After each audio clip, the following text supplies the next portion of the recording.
Nile Cruise, and moving to the first topic of this edition of Nile Cruise. And Egypt is to host the Egyptian Economic Development Conference in Sharm el-Sheikh, supposed to be held on March 13th to the 15th. The event will see the launch of a 4-year development and investment program that will put the economy on a path towards inclusive and sustainable growth. The conference will be a major milestone in the implementation of this ambitious growth program, which seeks to attract billions of dollars in foreign investment over the 4-year period. Attracting leading figures from business and politics, the Egypt Economic Development Conference will highlight the extensive reforms and efforts the government has already implemented, such as the subsidy reforms and others that will be put to restore fiscal stability, drive growth, attract investment, and ultimately improve the social welfare of the Egyptian people. To be speaking about this topic and more, we joined with Dr. Alaa, Secretary General of the Federation of the Egyptian Commerce Chambers. I'd like to thank you very much for joining us, sir. It's my pleasure. Welcome, Dr. Alaa. Let me start off with the first question. The Federation of the Egyptian Commerce has many plans and preparations for the upcoming conference. And among them is encouraging a bigger participation of the European private sector. How far has this been achieved so far? Okay, first we cannot say that we as the Federation of Egyptian Chambers is the one who's we're spearheading it maybe, but it's a collective effort, both in a real true public-private partnership with the government of Egypt, with our partners worldwide, the federations and chambers in different countries.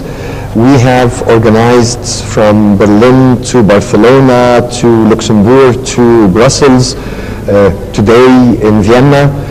We have another team that's promoting there, and this extended beyond the European Union, where we were in Moscow, we were in the Arab world. We've been promoting the participation of the CEOs of the biggest players in the target sectors that we're focusing on. We had a plan that we started implementing from last December, where we implemented specific events with targeted audience in different countries. Some of them were done by our side alone. Some were done in partnership with ministers, with the chairman of the Suez Canal Authority, Field Marshal Mamish, and some of them were done by our partners on their own without our presence. And maybe the big success was our counterpart, the Union of Saudi Chambers, has informed us yesterday, based on their promotional drive, 272 Saudi leaders in investment will be coming, and that delegation will be headed by the Crown Prince of Saudi Arabia. Wow, that's excellent. As well as naturally the chairman and the board of the Federation of Chambers there, as well as the bilateral council. So all our partners were acting whether in partnership with us in our presence or complementing the efforts we've been doing. Yes.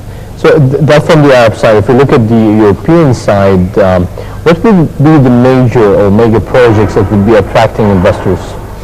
Okay, let's separate what is being, I don't like using the word mega. There are 3 mega projects that are being presented anyway, which is the Suez Canal Corridor, where the master plan will be presented, and parts of the projects that will be launched during that time. On the other hand, you have the Damietta Mega Silo project, and this includes the industrial zone, the hinterland, as well as upgrading the river transport, not to cater to Egypt, but to enter into Africa, starting from Sudan downwards. And then the third one is the mega retail city, where we'll be building a complete city with theme corners covering 8 parts of the world, and this will be catering both to Egyptians as well as to our neighbors in the Gulf. And this will, every one of those projects will have its ports, airports, marinas, and everything. So these are the mega projects.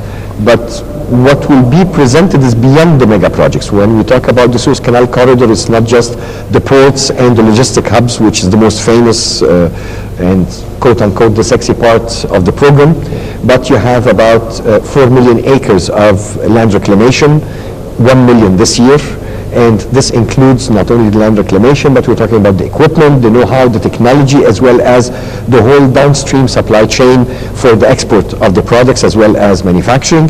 You have 77,000 acres of fish farms. For the first time in Egypt, we will start really producing high value added fish, as well as processing it.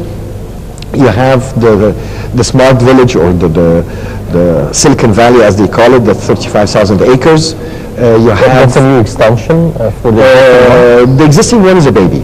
Okay. And this is the adult. So we're talking about really a manufacturing hub for switching Egypt to a real Silicon Valley.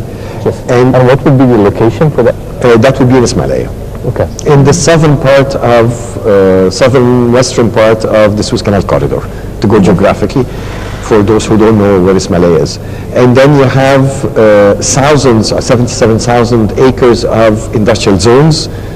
And for the first time in Egypt, we'll have the industrial zones clustered based on the sectors, so you reduce the cost of the supply chain and the transport between the suppliers and the feeders and the final assemblers. Of course. So there are so many programs just in these three mega projects. And the way we promote it, we tell everybody it is now or never. It's very simple. It's either you or your grandchildren. Why? Because most of these mega projects will be on 50 years concessions, which means simply that if the big players don't come now, this year in 2015, pumping in billions of investments, it's their grandchildren who will be coming. So now we have teams that we are supporting coming from the whole world based on the promotion that we have done, who are doing the homework to be ready during Sharm el-Sheikh to engulf and devour these opportunities. Well, Dr. Alaa, and what sort of economic cooperation at the moment is going on between Egypt and the European Union? Okay, the European Union has been, is, and I expect will remain our number one trade, investment, tourism, and two other things we tend to forget. Education, you have all these European universities, I won't name them. Let's not forget that for the past 100 years you had hundreds of European schools scattered all over Egypt, and they're increasing day by day. And the last one, which is the most important for us as business community, which is the vocational education and training. All the programs that are catering to the demands and needs of Egyptian as well as foreign investors providing the high-skilled labor are all European funded. Yes, so that's a good step also to be feeding in good calibers to the upcoming projects. That's one thing. We've been doing an accelerated, fast-track production of skilled labor production to cater to the upcoming investments. And we've been focusing on that for a long period, not only for catering to investments, but also this is one of my number one revenues of foreign currencies. It's the repatriations of foreign expats, Egyptian expats abroad. And to us, having them certified and high caliber, they bring more revenue to themselves. So you provide better jobs for Egyptians, whether in Egypt or abroad, and then the repatriations increase. This is what survives us during the 3-4 years of the revolution. This was our number one source of foreign revenue. So the projects that you mentioned, this is part of the government plan. How is the Federation supporting with this? Or how is it contributing with the plan itself?